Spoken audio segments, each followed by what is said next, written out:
Uma boa noite para você, que eu não disse antes. Eu queria convidá-lo a abrir a Bíblia, para estudarmos então a Bíblia juntos. O primeiro verso, nós vamos estudar é o Salmo 51. Abra sua Bíblia então comigo, e vamos juntos então até o Salmo 50, o Salmo 50, versículo 15. Salmo 50, versículo 15. Nós estamos em uma série bíblica estudando remédios para a alma. A palavra alma na Bíblia é vida. Então, remédios para a vida. E nunca se falou tanto de remédios como nos dias de hoje, né? Aliás, nós sabemos que tem pessoas que são até precipitadas, querem tomar o remédio sem ter o problema, achando que o remédio já vai prever. Cuidado com isso, se torna um problema. Nós vimos aqui agora há pouco uma palestra com o Dr. William falando exatamente sobre exames, identificar Covid, outras doenças, e tem o tempo certo para fazer o exame. Não adianta fazer o exame precoce, porque ele pode não identificar nada. Assim também é o remédio, não adianta tomar o remédio achando que vai prever, porque ele pode inclusive trazer problemas, enfraquecimento imunológico e outras consequências adversas. Agora, o que seria o verdadeiro remédio para a alma, para a vida? Quais seriam esses remédios? Bom, vai depender de qual mal. Para cada mal para a alma, Deus tem um remédio. E nós vamos ver então agora, hoje, juntos aqui, o remédio para dois problemas da nossa vida: a angústia e a ansiedade. São duas situações que tornaram muito mais fortes no momento que estamos vivendo: angústia e ansiedade. Primeiro a gente vai então ver sobre a angústia. Qual é o remédio de Deus para a angústia? Olha o que diz aqui o Salmo 50, versículo 15. Invoca-me no dia da angústia, eu te livrarei e tu me glorificarás. Invoca-me na tua angústia. Então, o primeiro ponto importante que a gente aprende aqui com esse texto bíblico como remédio, é que a angústia, esse momento difícil que a gente clama, que a gente precisa do socorro divino, ele pode atingir todos nós. Ninguém está isento de passar um momento de angústia. Às vezes está passando por um problema e fala: olha, eu estou angustiado. A angústia, ela pode atingir a todos. Mas quando a gente olha para esse texto e reconhece quem é Deus, a gente percebe que há um remédio para a angústia.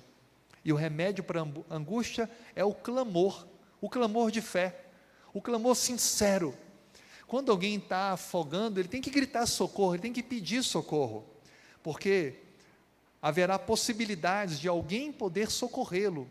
Por isso que o remédio para a angústia é clamar. Você pode clamar com lágrimas, você pode clamar entregando-se o seu coração, se derramando diante de Deus com uma oração sincera. Você pode clamar a Deus através de um louvor, e tem pessoas que amam fazer isso, né? Cantar, fazer orações cantadas e ouvir mensagens musicais que elevam o coração para mais perto de Deus. Mas é necessário clamar. Não passe a angústia em silêncio, mesmo que você não abra a boca, mas clama a Deus, busque a Deus, porque o texto bíblico, palavra verdadeira, nos diz que se nós clamarmos, Ele nos ouvirá. Deus, Ele é poderoso, Ele pode fazer qualquer coisa. Nós muitas vezes limitamos a ação de Deus. Então não há angústia, por mais severa, difícil que possa nos acometer, que não possa ser solucionada por Deus. Deus é poderoso para restaurar o casamento. Deus é poderoso para restaurar e curar de uma enfermidade. Deus é poderoso para trazer de volta esse filho que se afastou de casa, ou dos braços do Senhor, ou talvez está nos vícios. Deus é poderoso para abrir a porta de trabalho, para trazer a bênção sobre a sua casa, a sua família, não deixando faltar o que é necessário. Deus é poderoso para promover a reconciliação desse relacionamento rompido que precisa ser restaurado. Deus é poderoso para nos atender em qualquer angústia que possamos enfrentar. E aí o texto termina dizendo que, como resposta da angústia atendida e solucionada, nós devemos glorificar o nome de Deus. Isso envolve gratidão. Gratidão.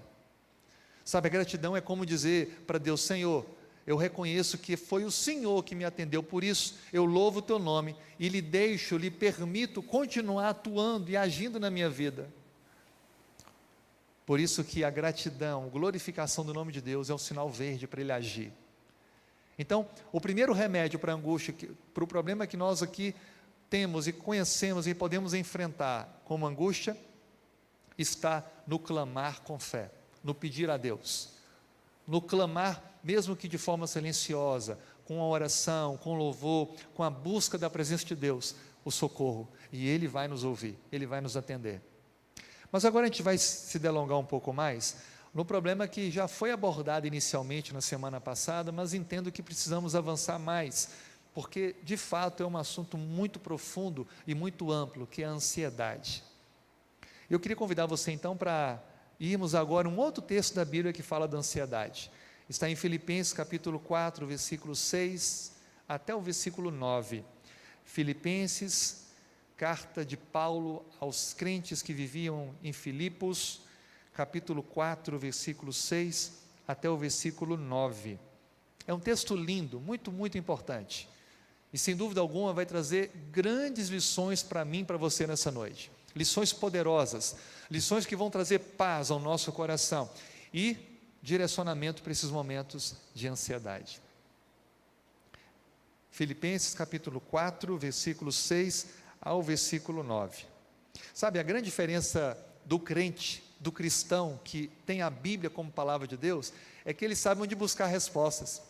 A pessoa que não tem fé em Deus, a pessoa que não crê na Bíblia, vai buscar a resposta onde? Ela pode ter outros meios de se encontrar, ou buscar segurança, algum tipo de retorno, mas são vazios. Agora, na palavra de Deus, poderosa palavra de Deus, nós encontramos não apenas a verdade, mas nós encontramos salvação, nós encontramos sentido para a nossa existência, e para os momentos difíceis, nós encontramos sempre a saída. Então, olha o que Paulo aconselha para os crentes de Filipos, mas a mensagem atravessou o tempo e alcança a mim e a você hoje, que vivemos a geração ansiosa do século. Olha o que diz aí, Filipenses 4, versículo 6 ao versículo 9. Não andeis ansiosos de coisa alguma, em tudo, porém, sejam conhecidas diante de Deus as vossas petições, pelas orações, pela oração, pela súplica com ações de graças. E a paz de Deus, que excede todo entendimento, guardará o vosso coração e a vossa mente em Cristo Jesus. Finalmente, irmãos, tudo que é verdadeiro, tudo que é respeitável, tudo que é justo, tudo que é puro, tudo que é amável, tudo que é de boa fama, se alguma virtude há, se algum louvor existe, seja isso o que ocupe o vosso pensamento. O que também aprendestes e recebestes e ouvistes e vistes em mim, isso praticai, e o Deus da paz será convosco. Que texto profundo esse! Que lições encontramos? Sabe, a ansiedade é considerada o mal do século, e nós, o Brasil, somos o país com o maior número de ansiosos, de pessoas ansiosas, de todo o planeta. A ansiedade, ela atinge pessoas de todos os segmentos, e de todas as denominações religiosas. É falsa a ideia, é um fake news dizer que um crente não tem ansiedade, que um crente não tem esse problema, porque todo cristão também passa por ansiedade. A ansiedade, quando você vai olhar o significado dela, ela é apresentada de maneira bem interessante, é apresentado como algo que nos rasga ao meio, que nos estrangula ou nos sufoca, como se estivesse apertando, e não permitindo mais a gente puxar o ar. A ansiedade é algo que nos escraviza, é algo que nos limita, que nos restringe, que faz a gente não olhar além, mas ficar tão focado em algo que nos preocupa tanto, que a vida passa a depender somente daquela questão. Agora a pergunta que precisa ser respondida é: o que gera ansiedade? Se nós somos o país mais ansioso do mundo, se nós temos esse problema, e agora na pandemia estamos passando por isso, o que gera ansiedade? Porque se eu perceber e entender o que gera, eu posso então despertar um cuidado com esses gatilhos da ansiedade. E quais são eles? O primeiro, as circunstâncias. Quando a gente estuda a carta de Filipos, a gente percebe claramente que Paulo está falando a pessoas que estão passando por circunstâncias que provocavam ansiedade. Circunstâncias essas que envolviam lutas que eles estavam enfrentando como nenhum outro na sua geração. Estavam enfrentando perseguição religiosa, problemas pessoais, estavam enfrentando dificuldades econômicas, muitos estavam perdendo seus empregos, estavam tendo, portanto, uma crise financeira, tinham que pagar impostos, tinham que sobreviver, tinham que comprar comida, tinham que manter o aluguel, manter as despesas, mas não estavam tendo trabalho, porque estavam sendo restringidos pelo fato de serem cristãos, de seguirem a Bíblia, a palavra de Deus. Pessoas que estavam tendo problemas com familiares, que olhavam para eles como extremistas, fundamentalistas, separados. Sabe, as circunstâncias, elas são gatilhos para a ansiedade. Problema financeiro, desemprego, a vida emocional, a vida afetiva, uma enfermidade, a perda de alguém próximo, uma vida conjugal instável, ou um relacionamento, um namoro com idas e vindas, o luto, uma amizade rompida, ou uma decepção de algo ou com alguém que lhe trouxe por profunda tristeza. Esses, entre outros, são alguns gatilhos da ansiedade, coisas que causam ansiedade. Talvez você possa adicionar alguma coisa a mais aqui, algum item a mais. O fato é que as circunstâncias provocam ansiedade. As circunstâncias. Há algumas circunstâncias que nós podemos amenizar, atenuar, mas a maioria das vezes as circunstâncias estão acima de nós. Elas se impõem a nós. Por isso que muitas vezes não estamos ansiosos porque queremos estar, mas porque estamos passando por um momento que provocou a ansiedade, porque a circunstância nos envolveu na ansiedade. A pandemia é uma circunstância que provocou ansiedade em todo o planeta Terra. Mais de 7 bilhões de pessoas andaram ansiosas. Quando eu vou poder voltar à normalidade? Quando eu vou poder voltar a trabalhar? E se eu pegar esse negócio e não conseguir respirar mais e me sentir afogando, não estando dentro da água? E como é que é isso? Será que eu vou me curar? Será que eu vou ficar gravemente ou vou apenas ter sintomas leves? E minha vida profissional, como vai ser? Quando é que eu vou poder abraçar alguém que não mora na mesma casa que eu? Quando é que eu vou poder ter esse contato? Motivos de ansiedade, provocado por circunstância. Circunstância essa que está acima, fora do nosso controle. Mas há um outro ponto que a gente percebe ao ler a carta de Filipenses, que provoca ansiedade. É um segundo gatilho, que está no capítulo 2. Se você olhar depois em casa, Paulo vai fazer uma exortação aí ao amor fraternal. Paulo vai falar sobre relacionamentos. E esse é o segundo gatilho para a ansiedade. Relacionamentos machucados.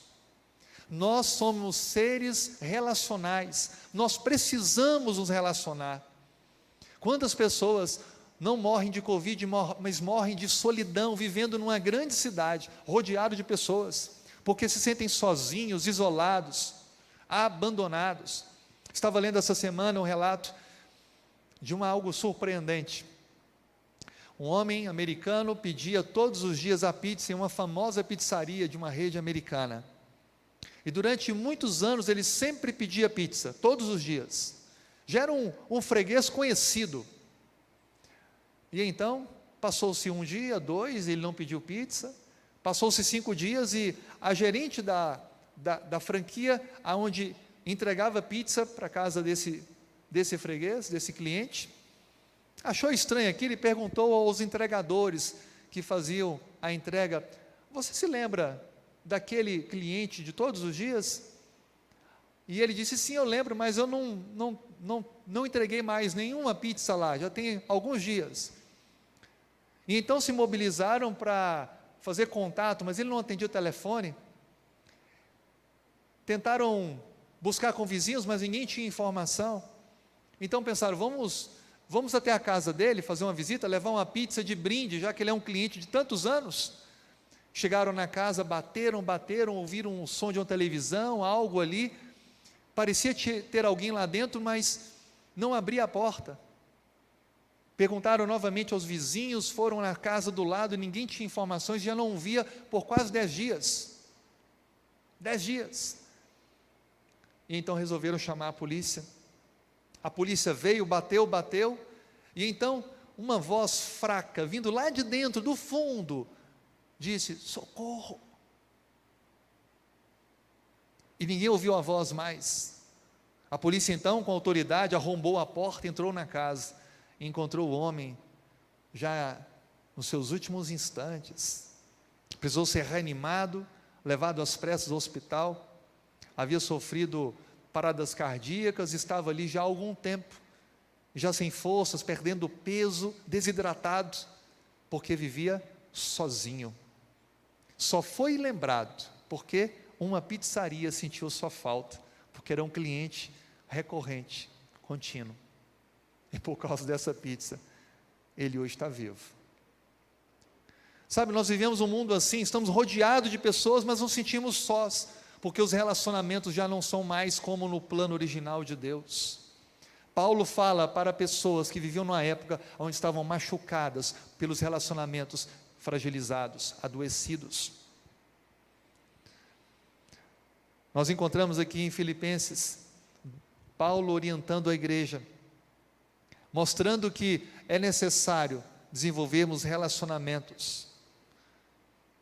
Sabe, quando a gente espera de alguém apoio e essa pessoa começa a agir contra nós, isso traz ansiedade.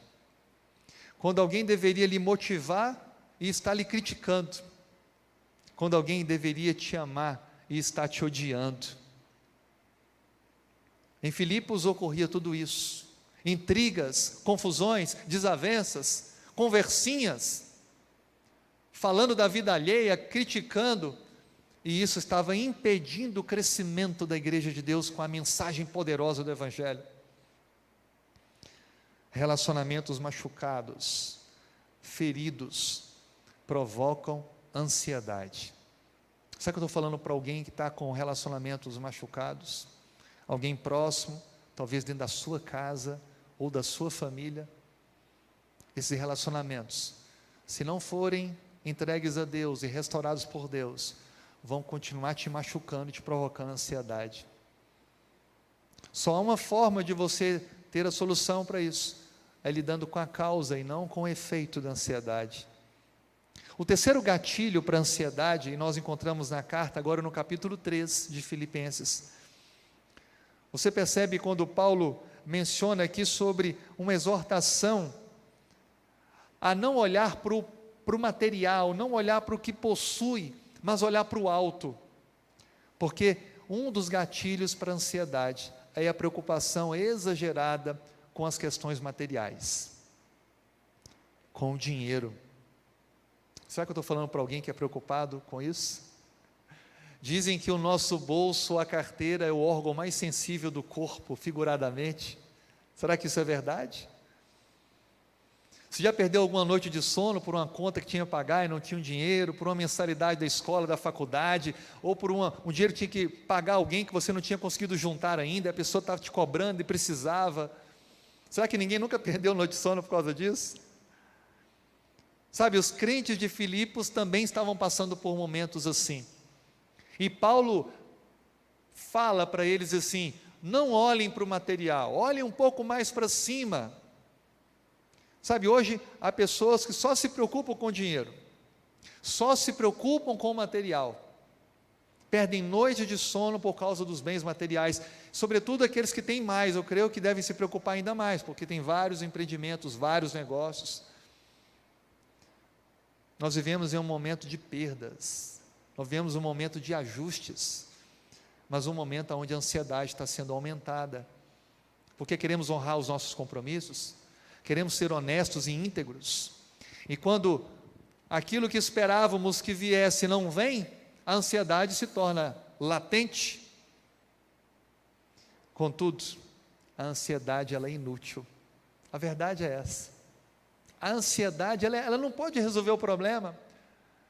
Pense, por exemplo, a pessoa que precisa receber um dinheiro, você tem que pagar e não tem o dinheiro, você vai ficar ansioso, chega para a pessoa, olha, me desculpa, eu não tenho agora, mas sabe que eu estou muito ansioso para te pagar. Vai resolver o problema da pessoa? Você dizer que está ansioso? Não. Então a ansiedade, além de não resolver o problema, ela destrói o ser humano, ela prejudica, ela traz problemas físicos, ela faz adoecer, ela traz sofrimento. A Bíblia destaca que os que não confiam em Deus são aqueles que sofrem mais com ansiedade. A Bíblia não fala que eu não posso ter momentos ansiosos, mas sofrer da ansiedade, tê-la crônica, é resultado de falta de fé. Porque a ansiedade é uma preocupação com algo que você não pode resolver naquele momento. E quando você faz isso, você está destituindo o agir de Deus na sua vida e naquele problema.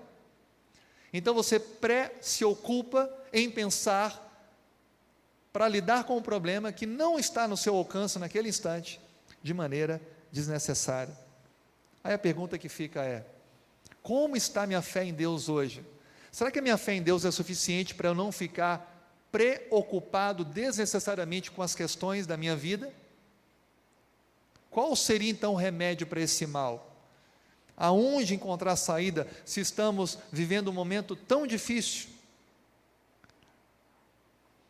A solução está aqui na palavra de Deus, no texto que lemos no início, Filipenses capítulo 4. 3 coisas precisam ficar claras em nossa mente hoje, que trarão para mim e para você, nos momentos de ansiedade, nos momentos de lutas, as respostas divinas, para não sermos dominados pela ansiedade. O primeiro deles está no versículo 6 do capítulo 4 de Filipenses, que diz assim: não andeis ansiosos de coisa alguma, em tudo, porém, sejam conhecidas diante de Deus, leia comigo o que diz aí, as vossas petições pela oração, pela súplica e pelas ações de graças. Sabe qual é o primeiro antídoto ou remédio para a ansiedade? Isso aqui, ó, a oração. Esse é o primeiro remédio. O primeiro remédio à ansiedade. Mas o que seria a oração? Paulo lhe fala aqui em 3 aspectos da oração. Ele fala de súplica, ele fala de ações de graças e ele fala também aqui de petições. Ele fala de gratidão, ele fala de adoração e ele fala de súplica. O que seria isso? Como desenvolver essa relação com Deus? Para aprendermos a orar, é necessário entendermos quem é Deus. Quando você vai ligar para alguém, é muito melhor você ligar para alguém sabendo quem é a pessoa, né? Eu não sei você, mas antes de ligar para alguém, eu tento ver se o número daquela pessoa está no WhatsApp. Eu olho a foto, confirmo se é aquela pessoa mesmo, para então fazer a ligação. Hoje a gente nem liga mais, a gente manda uma mensagem: posso ligar para você? Não é assim? As coisas mudaram, né? Antigamente não, o telefone tocava, tinha que sair correndo, aquele telefone de discozinho antigo em casa, né? Quem podia ter um telefone desse, ou aquele de botãozinho, discagem, e aí tocava, parava tudo. Bom, o telefone está tocando, alguém precisa falar, alguém importante, alguma situação importante.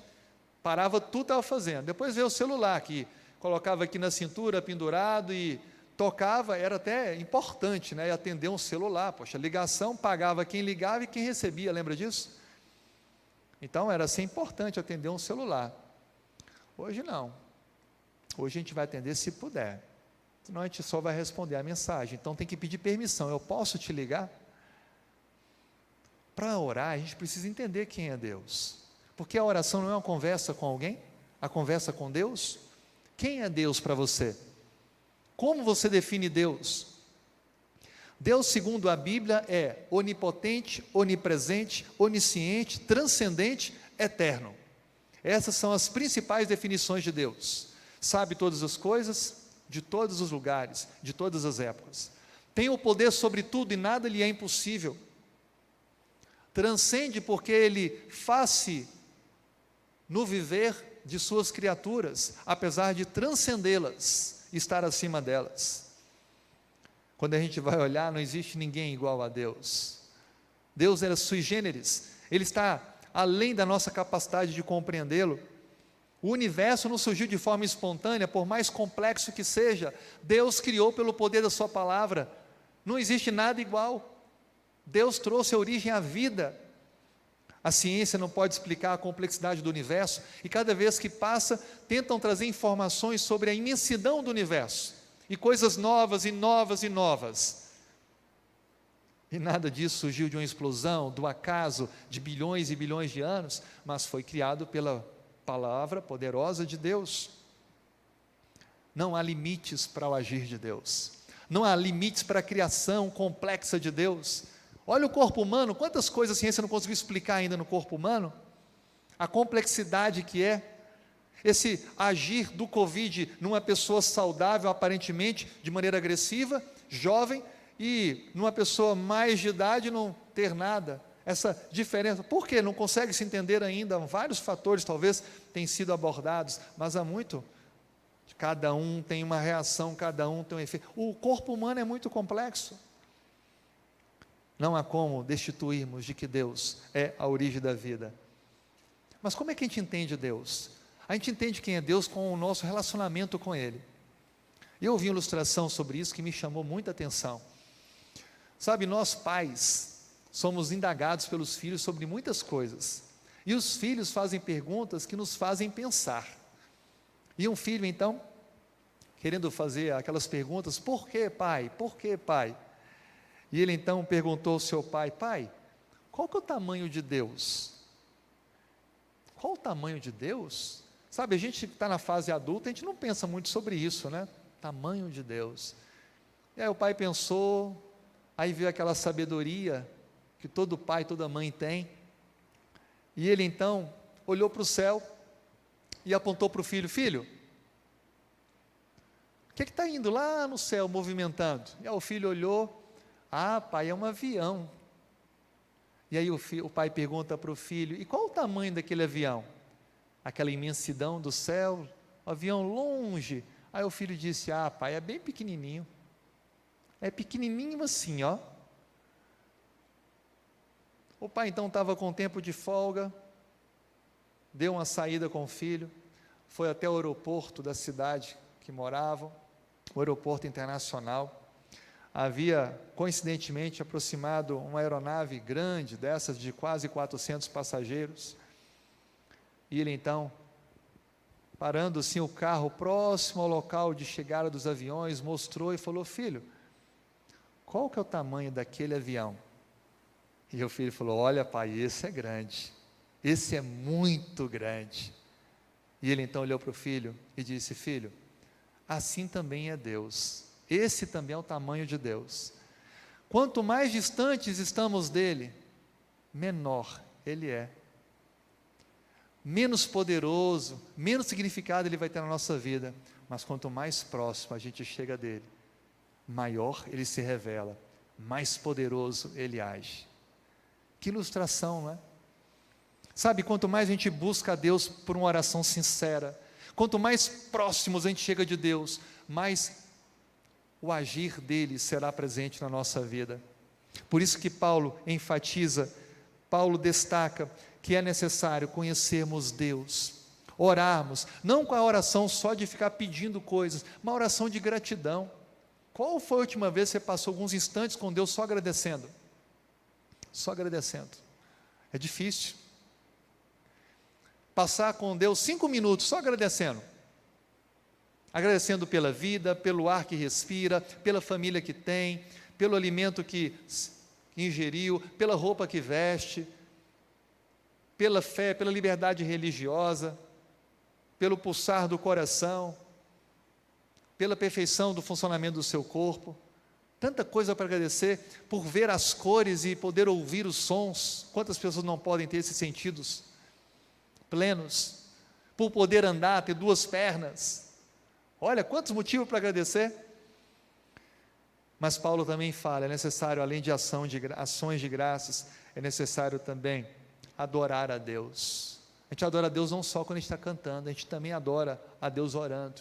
Louvado seja o teu nome, Senhor, tu que és o Criador dos céus e da terra, tu que és o nosso Deus, aquele que pela sua palavra trouxe origem à vida e tudo aquilo que existe. Adoração. A Bíblia fala que há querubins, anjos poderosos, que adoram a Deus dia e noite, e quando surge um grupo que está diante do Cordeiro, eles dão glórias, dizendo santo, santo, santo, e cantam um cântico que ninguém sabe cantar a não ser eles. Olha que coisa linda, adoração. E é claro que a oração também envolve a súplica, por uma angústia, por uma ansiedade, pela solução de um momento difícil. Mas veja que a oração ela é mais completa, ela é integral. Assim sendo, eu só poderei ter uma vida de oração como resposta à ansiedade, se eu tiver uma plena ligação com Deus, conhecendo quem Ele é. Quando se ora de maneira correta, você está vacinado contra o domínio da ansiedade. A conclusão disso é que nós temos o coração e a mente guardados. Quando lemos aqui a continuidade do texto, descreve justamente isso. Se mantemos o espírito de gratidão, de súplica, de oração e adoração a Deus, a nossa mente e o coração receberão a verdadeira paz. E a verdadeira paz não é ausência de problemas. A verdadeira paz é um estado de equilíbrio em meio aos problemas. Alguns entendem assim, eu vou para a igreja, não vou ter problema nenhum mais. Pelo contrário, quando eu passo por uma luta, um problema, estando com Deus, eu terei resiliência para enfrentar esse problema, essa luta. Primeiro remédio então para a ansiedade, a oração. Mas para orar corretamente é necessário conhecer quem é Deus. E o segundo remédio, qual é? Olha o que diz Filipenses capítulo 4, versículo 8. Filipenses 4, 8. Finalmente, irmãos, tudo que é verdadeiro, tudo que é respeitável, tudo que é justo e puro, tudo que é amável, tudo que é de boa fama, se alguma virtude há, se algum louvor existe, seja isso o que ocupe o vosso pensamento. Segundo remédio, pensar corretamente. O primeiro remédio, orar corretamente. E o segundo, pensar corretamente.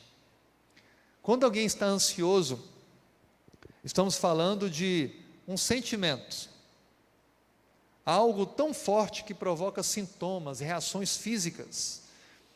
Há alguns remédios que a ciência provê, antiolíticos, remédios que podem trazer um pouco mais de repouso, sonolência, para dar uma descansada, uma relaxada, mas eles não atendem a causa, mas os sintomas. É como uma dor de cabeça, uma febre. É um sintoma, alguma coisa está errada. E para resolver o problema, precisa se resolver atendendo a causa, e não só o sintoma.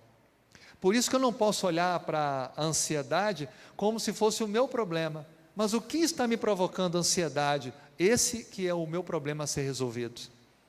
Se você está fazendo algo errado, se você está andando na contramão do projeto de Deus, você vai ter uma vida ansiosa. Se você não ouve a voz de Deus e não procura permitir que o plano de Deus faça parte do seu viver, você vai ter ansiedades. Você vai se sentir mal. E se você não se sente mal fazendo o que é errado, você está numa situação pior ainda, porque você está numa situação que Paulo diz, de mente cauterizada. Porque quando a gente se sente mal por ter feito algo errado, e a gente tem ansiedade, isso é um sinal bom, porque eu ainda estou com a natureza sensível às coisas que afetam a minha relação com Deus. Agora, quando você faz uma coisa errada e se torna insensível, é porque você está totalmente distante à voz de Deus. O que gera esse pensamento de ansiedade produz em nós um comportamento ansioso, um comportamento débil, que não confia, que não acredita a Deus a solução. Por isso, como eu não posso lidar apenas com essa área do sentimento, eu preciso lidar com a minha decisão, o meu comportamento. Por isso, pense comigo, quais são os princípios que movem sua vida? Quais são as bases do seu viver? Quais são os valores que você definiu para a sua família, para a sua vida profissional, para os seus estudos, para os seus sonhos? O que norteia os seus pensamentos? Quando você vai tomar uma decisão importante, o que você leva em conta? Nós precisamos aprender que em uma construção, a base, o fundamento é principal. Ninguém começa a construir pelos telhados. Aliás, vou colocar o telhado aonde, se não tem a base ainda? Não tem as paredes, e aliás, eu vou fazer a parede em cima do quê? De uma estrutura base. Assim sendo, as verdades que norteiam a nossa vida são fundamentais para que elas possam então imprimir em nós um novo comportamento, do qual nós não somos dominados pela ansiedade. O problema da ansiedade só pode ser resolvido se os nossos conceitos forem mudados. E sabe quem pode mudar nossos conceitos? A nossa cosmovisão? Deus. Somente Deus. Precisamos aprender a colocar Deus em primeiro lugar em nossa vida. Por isso que Paulo traz para nós a solução. Pensar corretamente é pensar em tudo aquilo que é verdadeiro, é pensar em tudo aquilo que é respeitável. As coisas que você faz e pensa são coisas de respeito, as coisas que você faz nos seus momentos de lazer são coisas que levam à pureza. Você coloca na sua cabeça coisas amáveis, você coloca na sua mente coisas de boa fama, porque se você faz isso, você vai ter muito mais condições de lidar com a ansiedade e não ser dominado por ela. Aquilo que permitimos entrar em nossa mente vai influenciar o nosso comportamento. Cuidado com o que você alimenta a sua mente. Cuidado com o tipo de alimento. Muitos têm cuidado com o tipo de combustível que colocam no carro, mas não têm cuidado com aquilo que permitem entrar em suas mentes. De vez em quando eu vou com a minha família em praças passear aqui em Belém. E tem uma praça bonita em Belém, apesar de não estar tão cuidada como deveria, a Praça Batista Campos. E você deve conhecer que há um trecho de uma grande e frondosa árvore antiga, onde várias aves ficam lá em cima. E no período noturno elas ficam lá dormindo, descansando, e se você passar embaixo, sabe o que vai acontecer? E já aconteceu comigo. Você vai ser atingido por um projétil branco, gosmento. Todos conhecem. Interessante que naquele percurso assim embaixo dessa árvore ninguém anda, é vazio, mas o chão é todo marcado com os projéteis brancos. O fato é que a gente pode estar andando na rua e não conseguir desviar de uma situação dessa, de ser atingido por um projétil de um pássaro, de um dejeto de um pássaro. Mas, segundo o ditado, nós não podemos impedir que um pássaro voe sobre a nossa cabeça, mas nós podemos impedir que ele faça o ninho sobre a nossa cabeça. Percebeu a diferença? Não tem como eu controlar o fato de estar passando um lugar e ter algum pássaro, mas eu posso me movimentar, não permitindo que ele faça morada em cima da minha cabeça. Nós somos um produto da nossa mente. Se nós alimentarmos a nossa mente com aquilo que é puro, amável, de boa fama, nós saberemos lidar com as angústias e aquilo que possa provocar ansiedade, e não sermos dominados pela ansiedade. Para terminar, 3 remédios para a ansiedade: orar corretamente, pensar corretamente, e o último qual é? Está no capítulo 4, no versículo 9. Eu queria ler esse último verso com vocês. Filipenses capítulo 4, versículo 9. E diz assim: o que também aprendestes e recebestes e ouvistes, e vistes em mim, isso praticai, e o Deus da paz será convosco. Conhecimento é uma bênção. Por isso que esse texto nos motiva a buscar conhecimento, a crescer. Busque mais, estude mais, descubra mais, avance mais na sua caminhada espiritual. Sabe, tem pessoas que fizeram um estudo preparatório, tomaram decisão ao batismo e depois disso pararam na sua caminhada. Não pare. Estude, avance, vá adiante, leia bons livros, entenda coisas que você não havia entendido ainda e achou que não eram relevantes, mas que agora poderão ser muito importantes na sua caminhada cristã. Agora, lembre de uma coisa: não basta apenas conhecer, é necessário colocar em prática. Não basta apenas saber de cor e de cabeça os princípios, é necessário vivê-los. Blinde a sua mente com o conhecimento prático da palavra de Deus. Apegue-se ao conhecimento salvador da palavra de Deus. Paulo aconselha a igreja: não andeis ansiosos. De que maneira? Orando corretamente, pensando corretamente e agindo coerentemente com a sua fé. Agir é levar à vida prática a essência do Evangelho.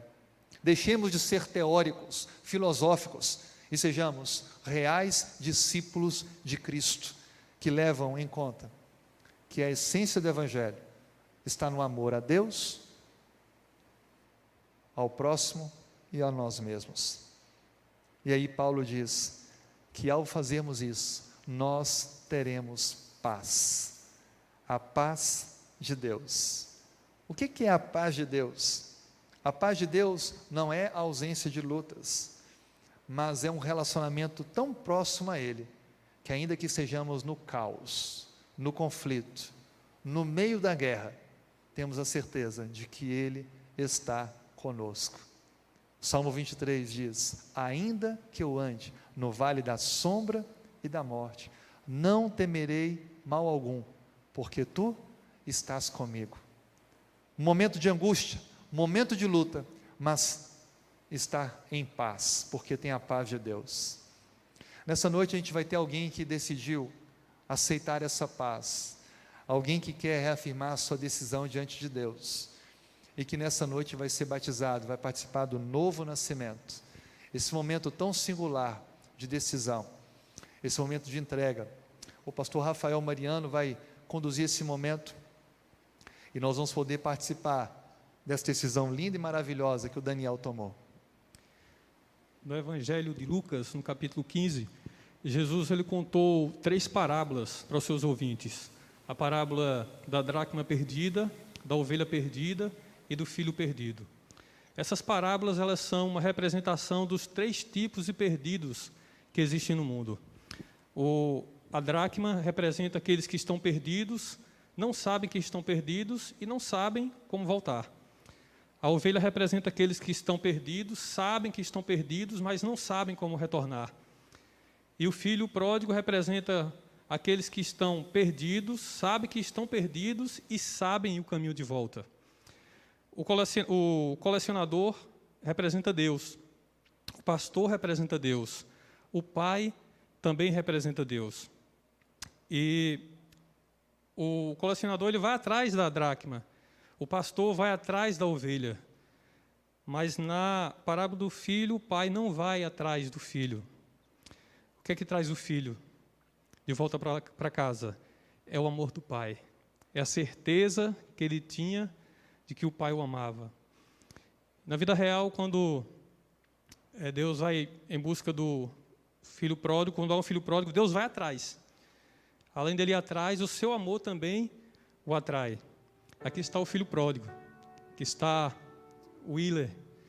O Willer, há alguns anos foi batizado, se afastou, mas a namorada, a Érica, orou, insistiu com ele, orou, e acima de tudo o Espírito Santo, insistiu com ele. O amor de Deus o atraiu, de maneira que hoje ele está aqui para entregar a sua vida mais uma vez ao seu Salvador. Deus seja louvado, William. Vamos orar.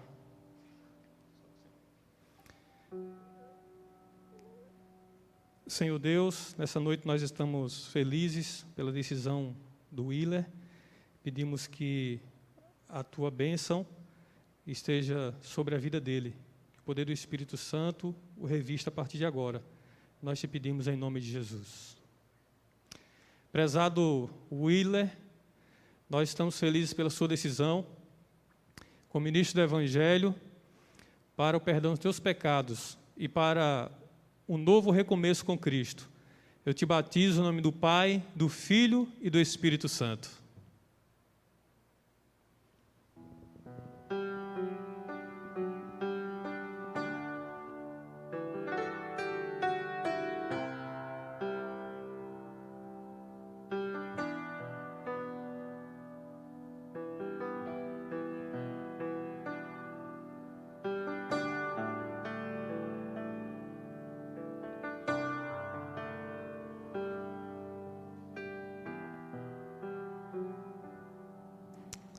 Deus seja louvado pela decisão dele. Será que eu estou falando para alguém nessa noite, ou em casa, ou aqui na igreja, que essa cena mexeu com você, você que estava andando ansioso, angustiado, ou ansiosa, angustiada, e precisa dessa paz que vem de Deus, a paz de Deus, quer começar uma nova vida com Deus? Eu queria fazer um convite a você, eu quero orar por você, entregando a sua decisão a Cristo. Você pode mandar uma mensagem para nós no nosso chat ou no nosso número do WhatsApp, que vai aparecer na sua tela. E se você está aqui, você pode procurar a gente para conversar depois. Mas eu queria fazer um convite para os que estão aqui. Quantos nessa noite querem receber de Deus forças para lidar com as ansiedades, as preocupações, as angústias? Querem pensar naquilo que é puro, verdadeiro, respeitável? Querem aprender a conhecer Deus melhor e usar corretamente a oração, e querem aprender a agir melhor, vivendo em coerência com esse conhecimento da palavra do Senhor. Eu te convido a ficar em pé, se puder, para a gente orar a Deus. Amém, amém. Se você quiser também ficar em pé, onde você está, ou apenas dizer eu aceito, você pode fazer isso também. Nós vamos agora orar. Senhor, muito obrigado, porque nós temos aonde buscar solução para a ansiedade e angústia. Obrigado, Pai, porque o Senhor nos traz 3 remédios fundamentais: a oração, o pensar e o agir. Por favor, Pai, atue em nossa vida, para que tenhamos uma vida verdadeiramente de oração. Atue em nossa vida, para que o nosso pensar possa ser elevado, como um pensar de alguém que quer viver eternamente, e nos ajude a agir como um verdadeiro discípulo de Cristo, para que mesmo em meio ao caos, nós possamos viver em paz. Aceite a nossa decisão, a entrega do nosso coração. Tome também em tuas mãos esta pessoa que quer se batizar, nascer de novo, que o Senhor possa prepará-la para que ela possa também passar por esse momento tão significativo e ter um recomeço em sua vida. Aos que aqui estão, despeçam a todos nós em paz, levando-nos em segurança aos nossos lares, dando-nos uma semana de vitórias, em nome de Jesus. Amém.